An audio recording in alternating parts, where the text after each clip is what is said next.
Greetings, students.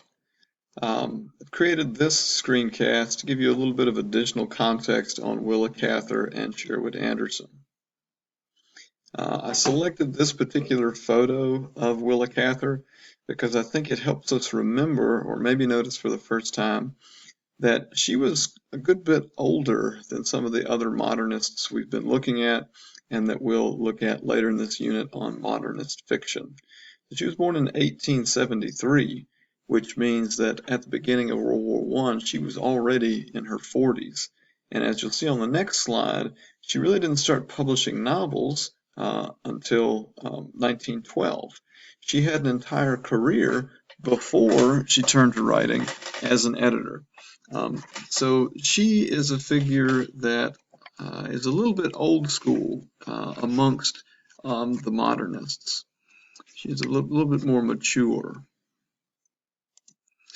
And I wanted to share with you a little bit about the novels that she published, because I think you'll recognize some titles on here, and you never know when this kind of information might spark a conversation, or if you read The Sculptor's Funeral and really like her style, I want to give you some recommendations for other things to look at.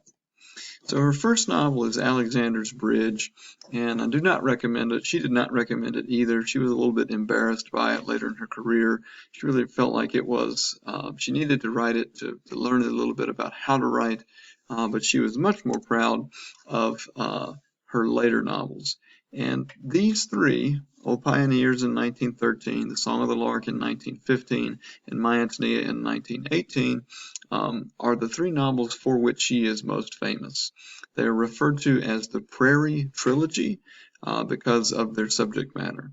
So they focus on that westward expansion into the Great Plains when European descended white folks created towns and farms in what had been a largely wide open area. These three novels are her most modernist works. You remember Ezra Pound said to make it new? Well, at first, the only really new thing that Cather was doing with this Prairie Trilogy was writing about a uniquely American subject. So the British could not really write about life on the frontier in England because there had not been any frontier for centuries. But America, being a very large nation, had frontier to settle for many decades, even centuries.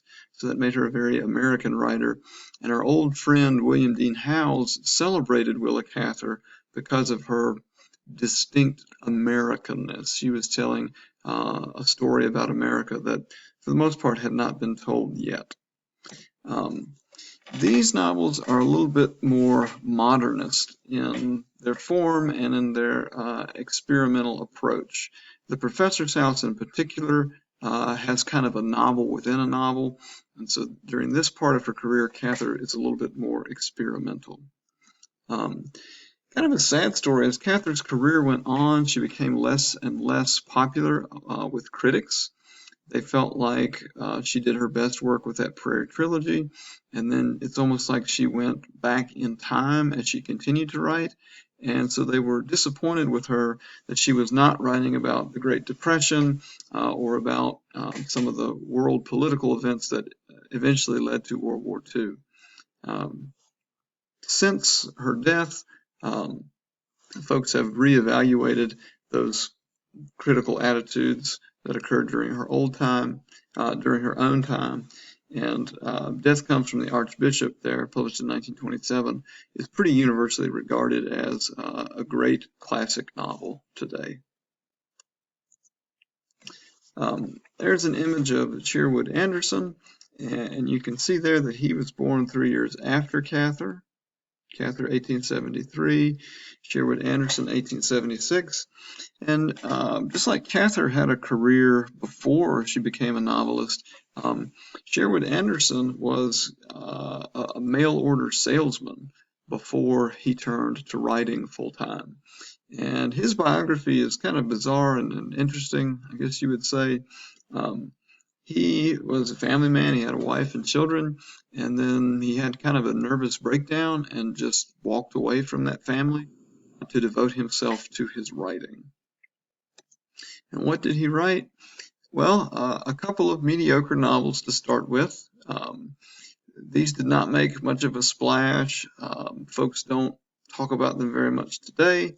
The big thing that Sherwood Anderson did was in 1919 he published an interconnected collection of short stories by the title of Winesburg, Ohio. The title is the setting.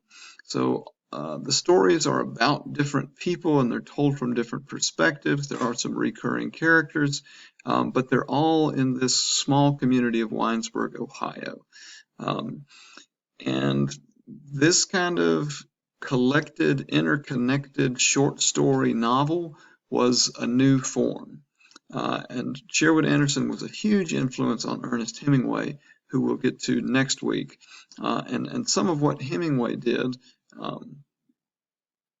probably would not have happened if not for Sherwood Anderson's Winesburg, Ohio collection. And the story that we're reading of Anderson's Hands is one of the stories in this longer novel. So the character you'll meet in that story is living in Winesburg, Ohio. He's one of the folks populating that novel. Anderson went on to produce several other collections of short stories. He's much more respected as a short story writer than a novelist. So these next three items are all collections of short stories. And short stories were also a good way for him to support himself. They sold well in publications like Atlantic Monthly. He did publish novels as well. And I don't have much to say about these except that Kit Brandon is set in western North Carolina. It is about a female blockade runner, someone who would fill her car with moonshine and then try to outrun revenue agents. And it's a pretty fun novel. Those of you from the region who might look for kind of a page turner, something that's fairly entertaining, you might enjoy Kit Brandon because it's set in this region. And Anderson was able to set a story in the southern Appalachian Mountains because eventually that is where he lived. He lived